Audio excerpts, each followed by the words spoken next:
하나님 말씀은 다니엘서 3장 16절부터 18절까지만 읽겠습니다.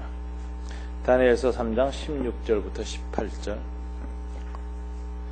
1236쪽입니다. 유명한 기절인데 우리 다 같이 한번 읽겠습니다. 사드락과 메삭과 아벳느고가 왕에게 대답하여 이르되 느부갓네살이여 우리가 이 일에 대하여 왕에게 대답할 필요가 없나이다. 왕이여 우리가 섬기는 하나님이 계시다면 우리를 맹렬히 타는 풀무불 가운데에서 능히 건져내시겠고 왕의 손에도 건져내시리이다. 그렇게 하지 아니하실지라도 왕이여 우리가 왕의 신들을 섬기지도 아니하고 왕이 세우신 금신상에게 절하지도 아니할 줄을 아옵소서. 아멘. 기도하겠습니다. 하나님 감사합니다. 찬양과 경배와 예배를 받아주셔서 감사합니다. 이 시간 말씀으로 우리의 심령을 빚어주시기를 원합니다. 우리 공동체도 말씀으로 빚어지는 공동체가 되게 도와주시옵소서. 주님께서 이 다니엘과 사드락과 메삭과 아벳느고처럼 주님의 뜻을 정하고 주님의 뜻을 드러내는 신앙인이 될 수 있도록 축복하여 주옵소서. 예수님 이름으로 기도드립니다. 아멘. 오늘 다니엘서 3장 이 본문 속에서 가장 중심되는 단어 한 가지 꽂으라면 뭐를 여러분 꼽으시겠습니까? 가장 자주 나오는 단어가 불입니다. 풀무불. 이 불은 다니엘과 사드락 메삭 아벳느고에게는 바로 하나님 앞에 우상 숭배하지 않겠다는 뜻을 정하자 찾아온 시련과 고난과 연단의 불입니다. 이 불을 통해서 이 세 사람은 그 신앙의 동기와 열정과 순도를 아주 높이는 정화 과정을 거치게 됩니다. 오늘 본문에 보면 이 불이라는 단어가 이제 중심이 돼서 이 세상의 신앙이 다 이렇게 검증되어지는데, 사실 가만히 보면 오늘 본문 속에는 세 가지의 불길이 타올랐다 하는 것을 알 수가 있습니다. 제일 첫 번째 불은 느부갓네살의 불입니다. 그것을 한마디로 우리는 분노의 불길이다 이렇게 말할 수 있겠습니다. 본문 13절에 보면 느부갓네살 왕이 노하고 분하여 라고 했습니다. 19절에 보면 이 분이 얼마나 더 타올라갔는지 느부갓네살이 분이 가득하여 사드락과 메삭과 아벳느고를 향하여 얼굴빛을 바꾸고, 노하였다, 분하였다, 그 다음에 분이 가득하여서 뭐가 바뀌었다? 낯빛, 얼굴빛이 바뀌었다 라고 하는 것입니다. 그러니까 이 느부갓네살의 분노의 불길이 아주 절정에 이르도록 타오르고 있는 걸 볼 수 있습니다. 이 불이 계속 타면요 색깔 변합니다. 맨 처음 빨간 색깔이죠. 더 뜨거워지면 푸른 색깔 납니다. 더 뜨거워지면 어떻게 되는지 아세요? 흰 색깔로 변합니다. 느부갓네살 얼굴이 이렇게 변한 거 보니까 맨 처음엔 혈기, 모욕감 때문에 붉어졌을 겁니다. 나중에는 그 분이 노로 변한 거죠. 이 노가 분으로 변했는데, 이 분하였다라는 것은 자존심에 상처를 받았다는 거예요. 왕의 권위가 지금 땅에 떨어졌습니다. 자기의 권력과 자기에게 이 순복하는 그런 행위로서의 왕의 신상 앞에 절하게 했는데, 유대의 젊은 소년 셋이 딱 그걸 거절하고 많은 대신들 앞에서 거절했을 때 분했습니다. 그가 얼마나 이 느부갓네살이 신상을 만들고 이게 절하는 것이 자기의 국가 통치에 있어서 굉장히 중요한 것인가 하는 것을 보여주는 강조점이 3절에 보면 느부갓네살이 이 신상을 만들었다, 세웠다 하는 말이 7번 나옵니다. 7번은 유대인들의 이 기록법에 보면 7번 기록한다는 건 아주 강조하는 거죠. 완전 수입니다. 그러니까 느부갓네살은 바벨론을 통치하기 위해서 자기의 통치 이데올로기를 종교화하고 절대화하고 신격화하기 위해서 우상숭배하는 것입니다. 그래서 국가 통치의 근본입니다. 그런데 이 부분을 결정적으로 맞부닥치고 있는 세 소년을 만나게 되었습니다. 세 젊은이 앞에서 이것을 제압하지 못하면 그의 왕국의 통치는 붕괴되는 것입니다. 근본적인 부분이 깨지는 것입니다. 그래서 그는 분이 가득했을 뿐만 아니라 낯빛이 변했다고 하는 걸 보니까 충격받은 겁니다. 그의 무의식까지 뒤흔드는 충격이 왔습니다. 이 세 소년을 정말 무릎 꿇리지 못하면은 나의 통치는 시작부터 붕괴되고 한다는 그런 충격이 그의 낯빛을 변했습니다. 걷잡을 수 없는 증오심, 정말 이 소년들에게 베푼 것만큼이나 되살아나고 있는 배신감, 상처, 앞날의 이 왕국의 통치에 대한 불안감 같은 것이 한꺼번에 물밀듯이 터져나오고 있습니다. 사드락과 메삭과 아벳노고의 우상 숭배 거절은 왕의 통치권에 대한 거절로 여겨졌고, 이에 대한 느부갓네살의 적대가 아주 절정에 도달해서 그 분노의 불꽃이 말할 수 없이 피어올랐다라는 게 오늘의 이 상황입니다. 이 분노의 불꽃 앞에서 발견할 수 있는 또 다른 불꽃이 있습니다. 하나님의 불꽃인데, 이 불꽃이 처음에 나타나는 것을 보면 사드락과 메삭과 아벳노고의 신앙의 불길이 더 찬란하게 타오르는 것을 볼 수 있습니다. 하나님의 맞불 작전을 볼 수 있습니다. 불이 타올랐을 때는 맞불을 놓는다. 다니엘과 이 사드락과 메삭과 아벳노고의 신앙의 불길이 굉장히 무섭게 타오르는데, 오늘 본문에 보면 느부갓네살의 이 불꽃, 분노의 불꽃을 능히 능가하고 있습니다. 세 가지의 불꽃이 타오르는데, 첫째는 하나님의 능력에 대한 절대적인 신뢰의 불꽃이 타올랐습니다. 17절 다 같이 한번 읽어볼까요? 왕이여, 우리가 섬기는 하나님이 계시다면 우리를 맹렬히 타는 풀무불 가운데서 능히 건지시리겠고 왕의 손에서도 건져내시리이다. 능히 건져내시리니. 하나님의 능력에 관한 100%의 믿음, 그 신앙의 불꽃이 타올랐습니다. 느부갓네살의 분노의 불꽃 앞에 이 세 사람에게서 타오르는 신앙의 불꽃, 첫 번째 불꽃은 하나님의 능력에 관한 신앙이었습니다. 여러분, 우리는 하나님이 전능하신 하나님이시라는 것을 자주 고백합니다. 그리고 그 전능하신 하나님의 능력에 관한 우리 많은 체험과 간증도 있습니다. 그런 많은 이적도 우리는 보고 있습니다. 우리에게 먼저 필요한 것은 하나님의 전능하심, 그 믿음이 필요한데, 오늘 사드락과 메삭과 아벳노고는 우리가 섬기는 하나님이 계시다면 능히 건져내시겠습니다 라고 이 하나님의 능력에 관한 온전한 신앙을 보이고 그 믿음의 불길을 드러내는 것을 볼 수 있습니다. 그 다음에 이제 두 번째 신앙의 불꽃이 아주 놀랍습니다. 18절입니다. 다 같이 한번 읽어볼까요?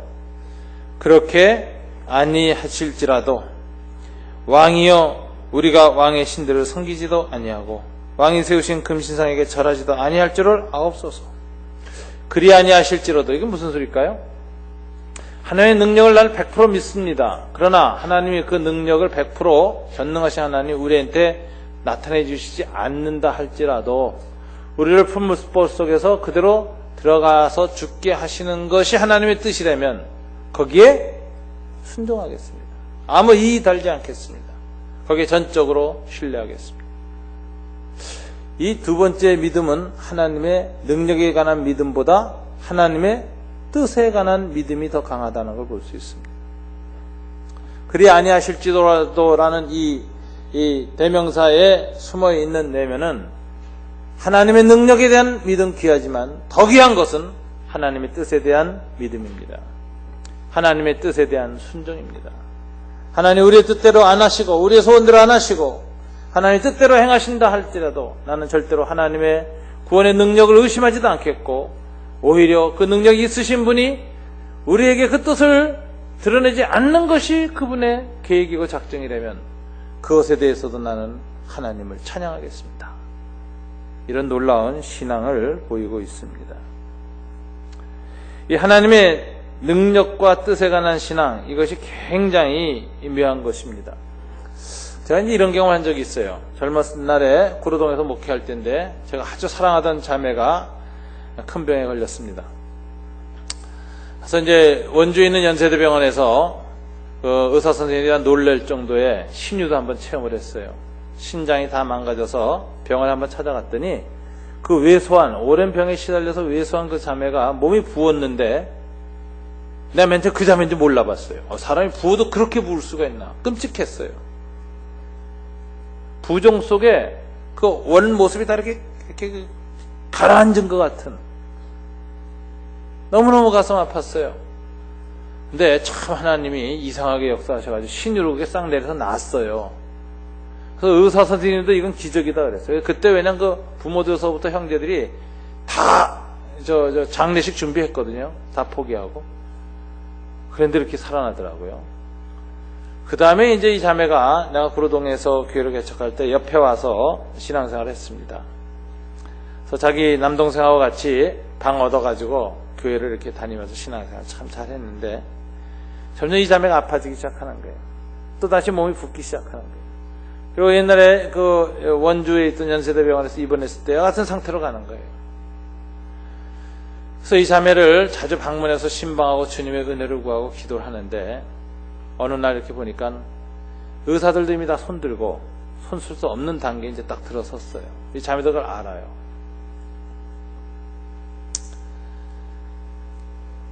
하나님 앞에 이 자매를 고쳐달라는 기도를 간절히 하고 안수하고 이렇게 계속 기도하면서 한번 이런 생각이 들더라고요. 하나님의 뜻이 이 자매 이제 불러가는 건지도 모르겠다. 너무 고생도 많이 했고 병 때문에 하나님 불러가는지도 모르겠다.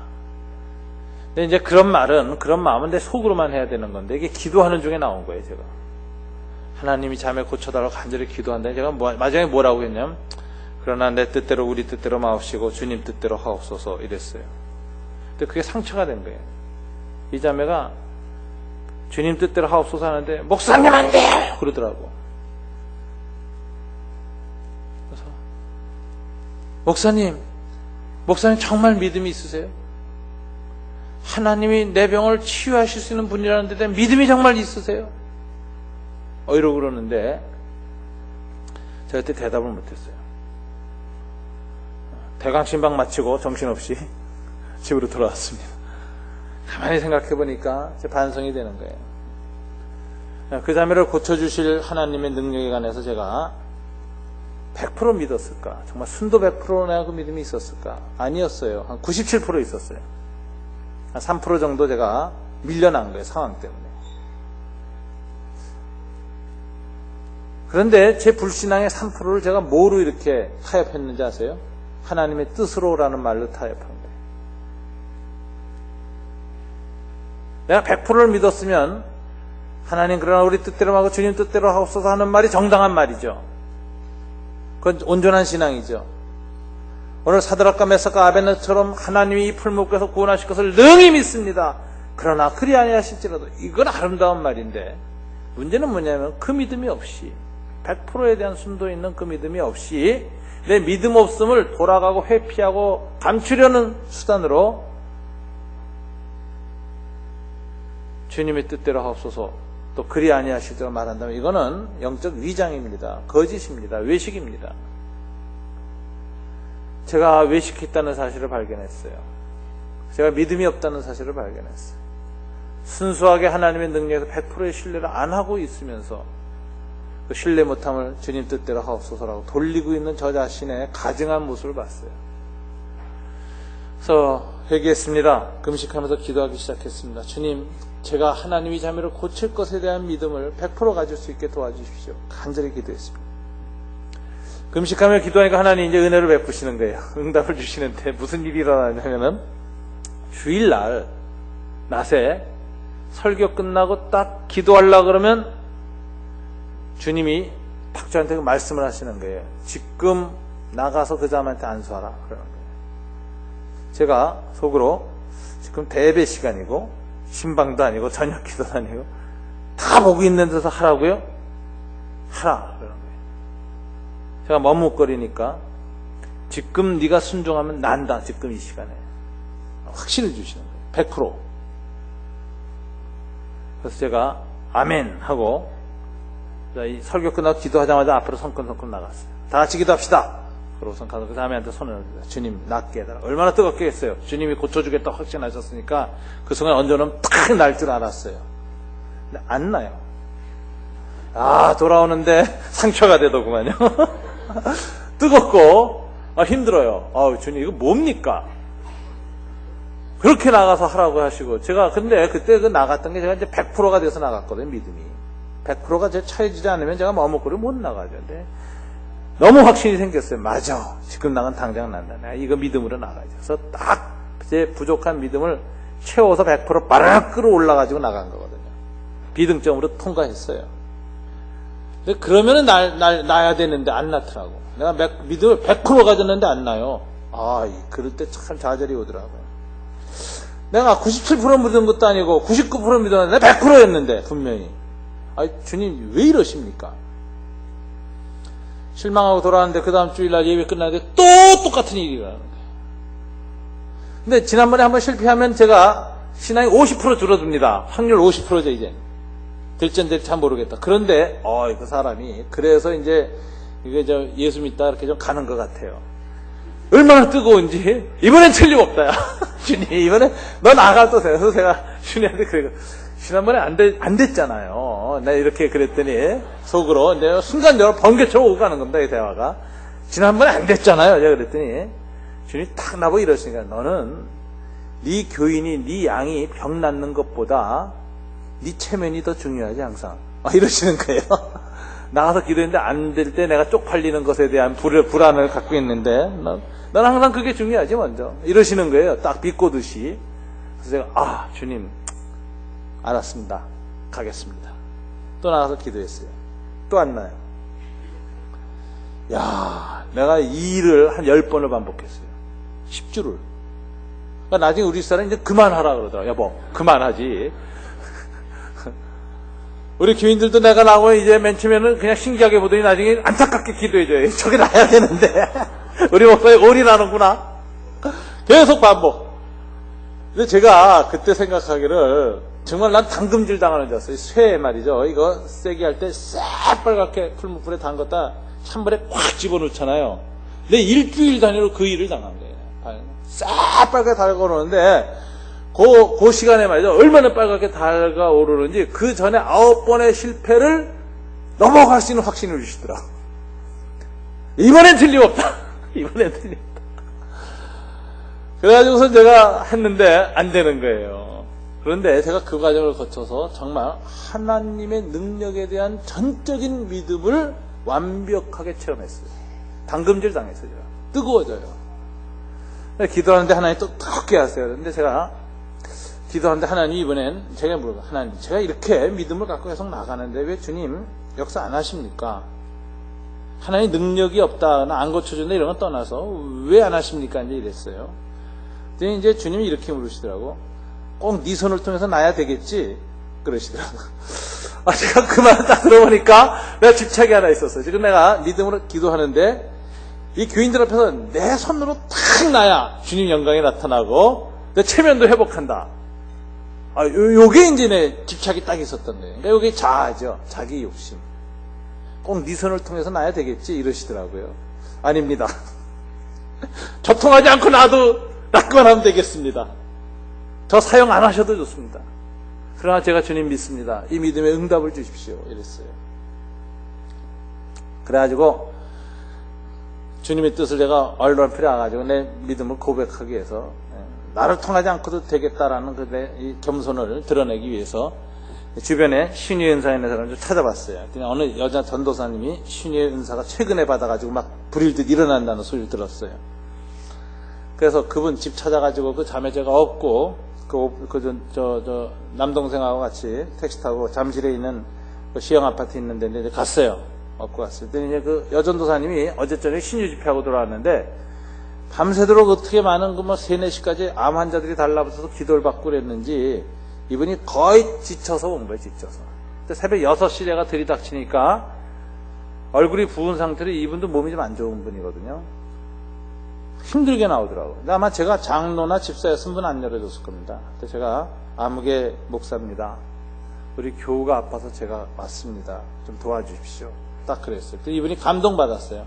야, 목사님이 자기 교인 고쳐달라고 웬만한 목사 안 오는데 전도사님한테 고쳐달라고 와서 서 있으니까 겸손한 분이구나 뭐 이런 감동이 좀 오신 것 같아요. 그러니까 문 열고 들어오라 그러시더라고요. 미안하다고 자기 너무 지쳐서 못 받을 상태인데 목사님이라시니까 제가 그냥 받겠다고 그래서 기도를 해줬어요. 근데 그날 나왔어요.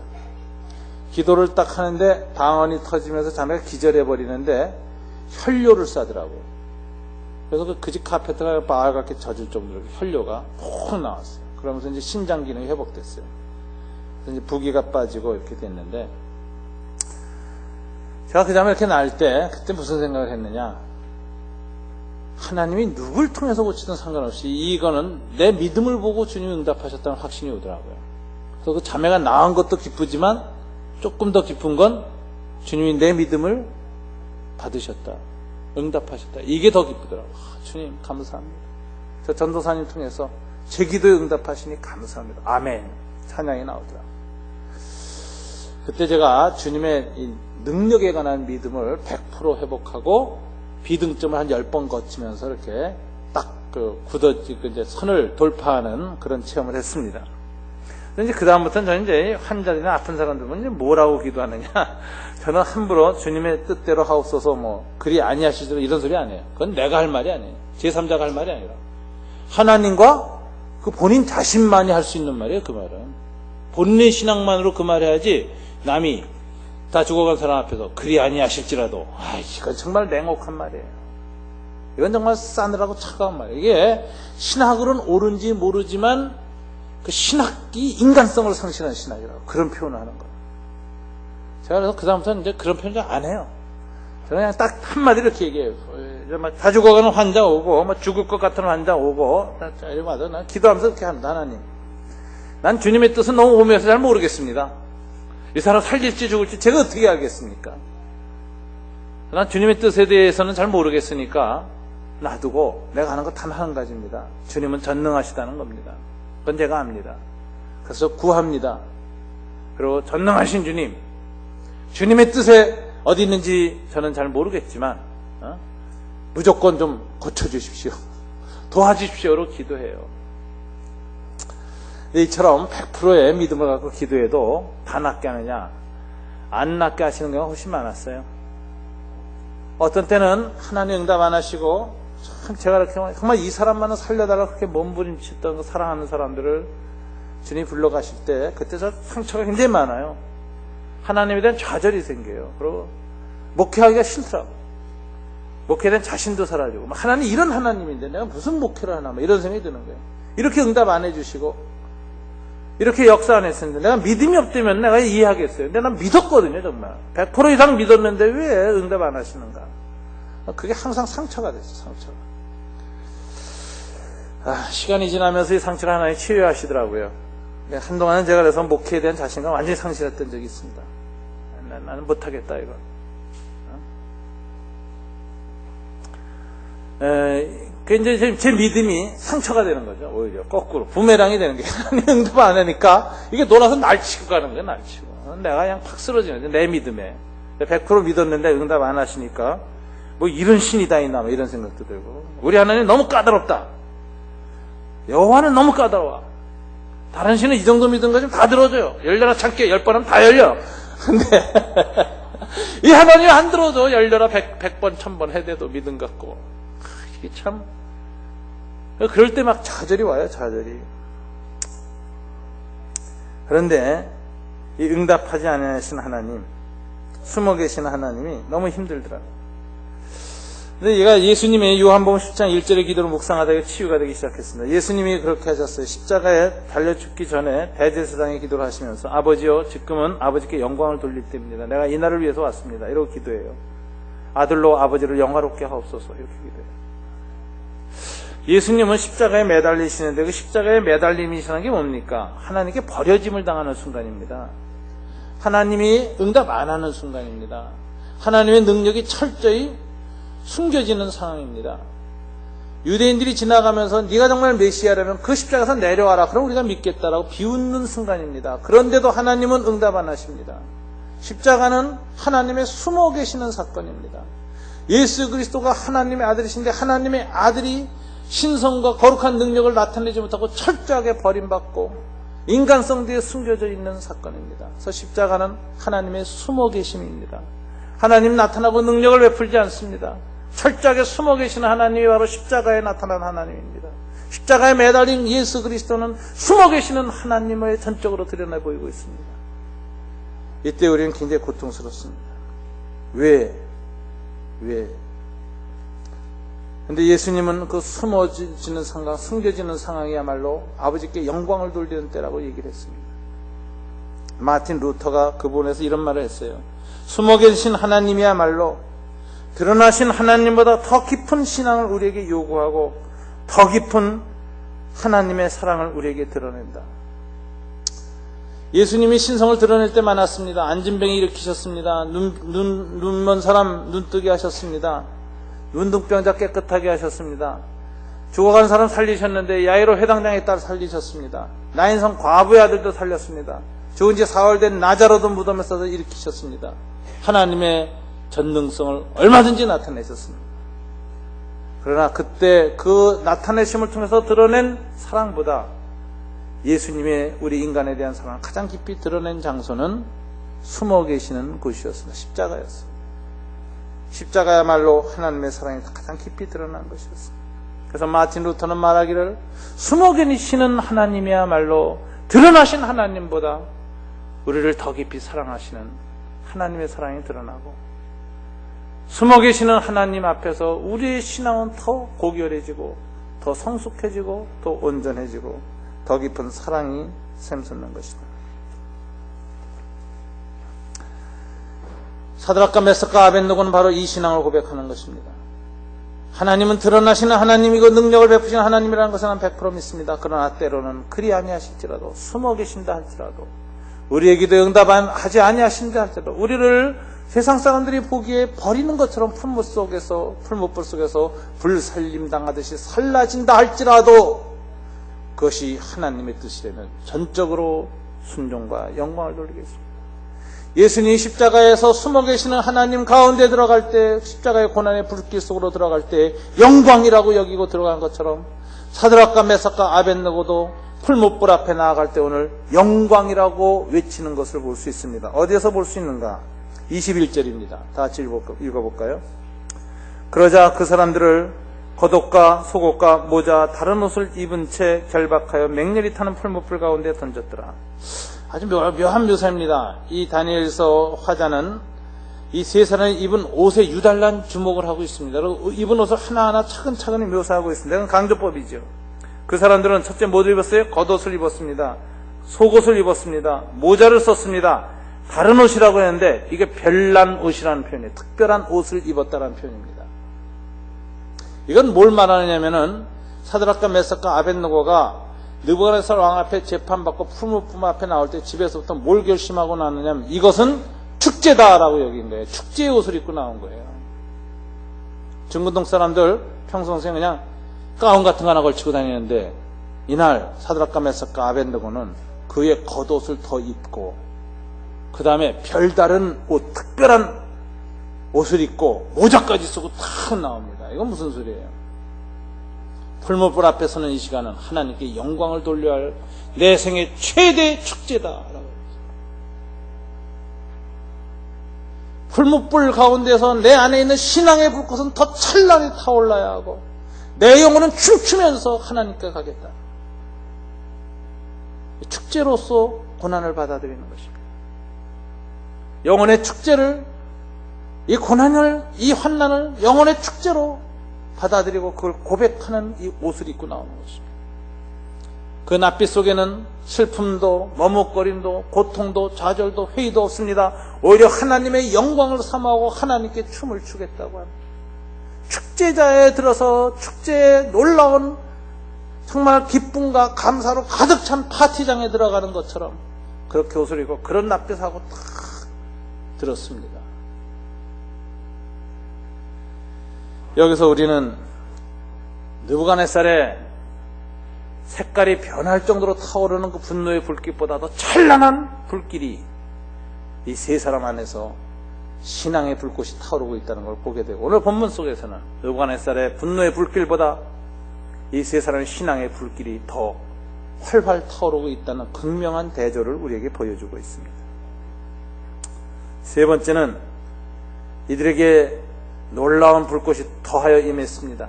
신앙의 불꽃 위에 하나님의 기름 부음이 있었습니다. 하나님의 은총의 불꽃입니다. 은총은 성령의 기름 부음으로 오는 것입니다.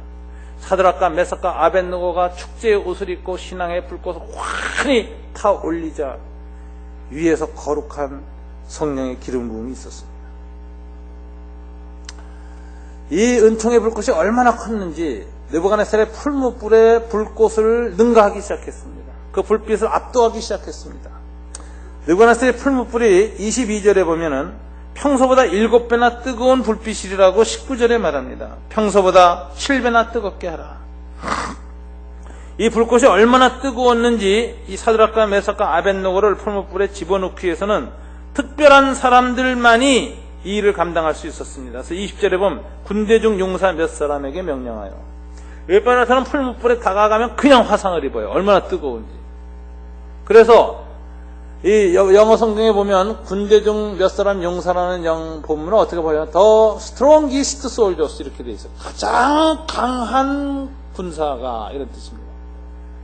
풀무불 앞에 두 용사가 서 있습니다.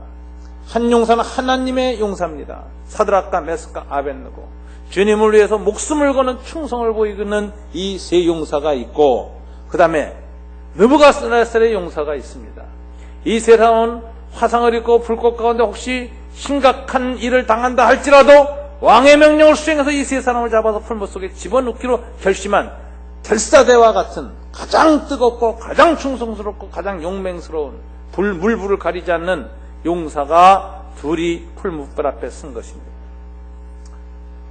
이 용사가 이 세 사람을 결박하고 풀무불에 다가가서 문을 열었습니다. 놀라운 일이 벌어졌죠. 그 안에 열기가 얼마나 강력했든지 여는 순간에 나오는 열기 때문에 이 세 용사가 그냥 화상 입고 그 자리에서 죽습니다. 몸이 타버리면서 죽습니다.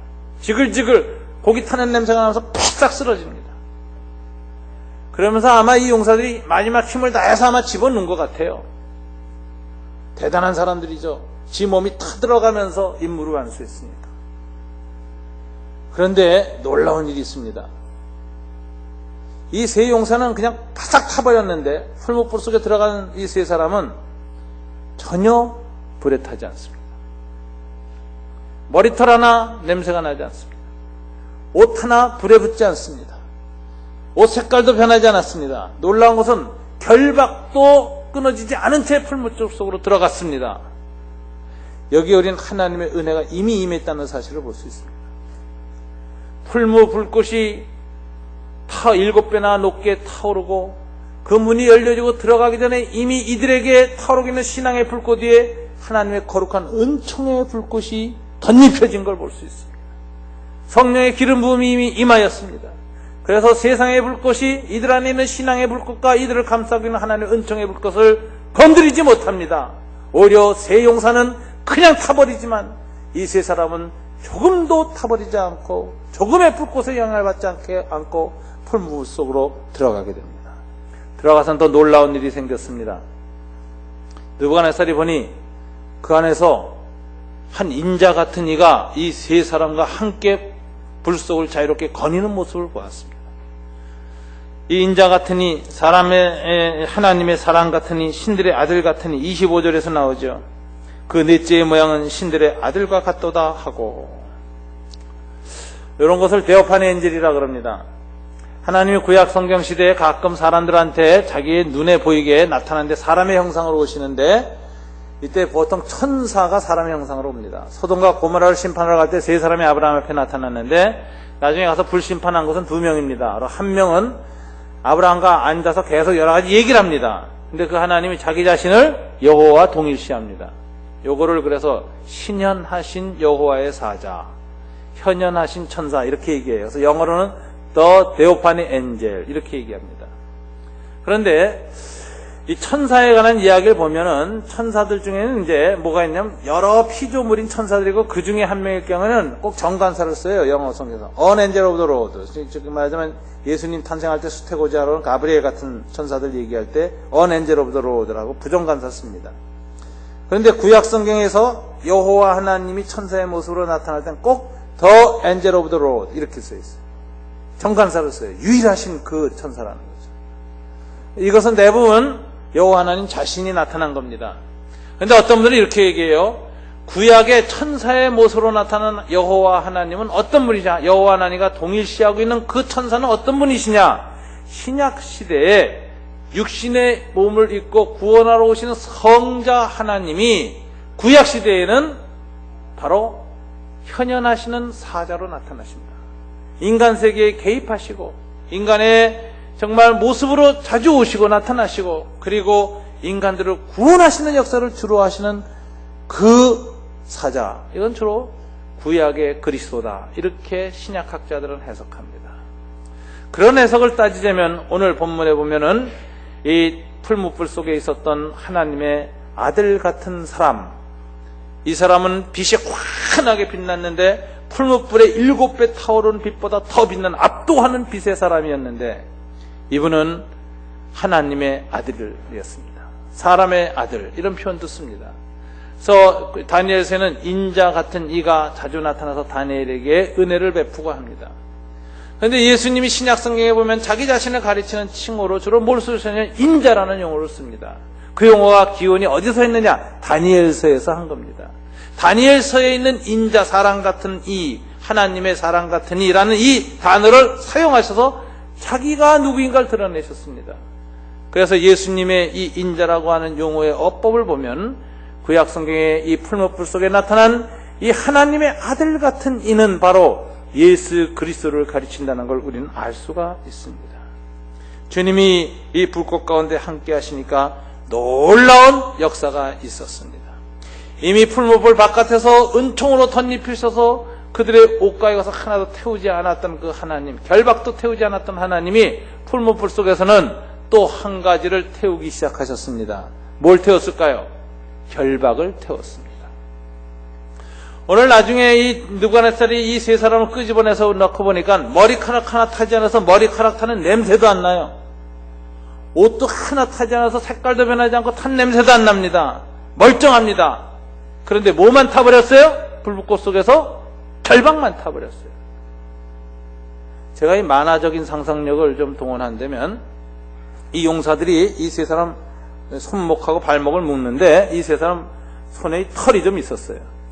그래서 결박과 결박 사이에 털 몇 가닥 끼어 들어가서 묶였어. 그래도 풀무불 속에서 결박만 싹 타고 그 결박 사이에 낀 털도 안 태우신 하나님. 굉장한 하나님이죠. 여기서 이 결박만 타버렸다는 것이 의미하는 바가 무엇입니까? 세상의 결박을 태우시는 하나님. 환난 가운데 주님과 더불어 환난을 당하면 결과는 자유다라는 것입니다. 세상의 억압, 세상의 노예됨, 세상의 세력이 들어온 것, 내 마음의 죄악, 내 마음의 나쁜 습관, 내 마음에 들어오고 있는 육신과 정욕의 결박을 태우시는 하나님입니다. 여러분, 우리가 생애를 살면서 이런 생각을 해봐야 될 거예요. 예수 믿으면 예수 안 믿는 사람보다 환난이나 재난을 안 당하는가? 그런 일은 없습니다. 좀 덜 당할 수는 있을지 몰라도 안 당한 사람이 없어요. 그 어디서 할 수 있냐? 예수님도 똑같이 배고프기도 하셨고 똑같은 모욕도 당하셨고 고통도 당하셨고 아픔도 당하셨고 슬픔도 당하셨고 버림도 당하셨고 소외도 당하셨고 스트레스도 받으셨습니다. 예수님도 인생이 겪는 모든 환난을 다른 제자들과 똑같이 당하셨습니다. 예수님이 타고 가는 배에도 풍랑은 왔고 어지러움 많았습니다. 갈등과 고뇌도 많았습니다. 마찬가지로 그리스도인들도 이 세상에 안 믿는 사람들과 똑같은 환난을 당합니다. 신불신간의 환난의 풍랑은 똑같이 오는 겁니다. 예수 믿는다고 덜 오고 예수 안 믿는다고 더 많이 오고 그러지 않습니다.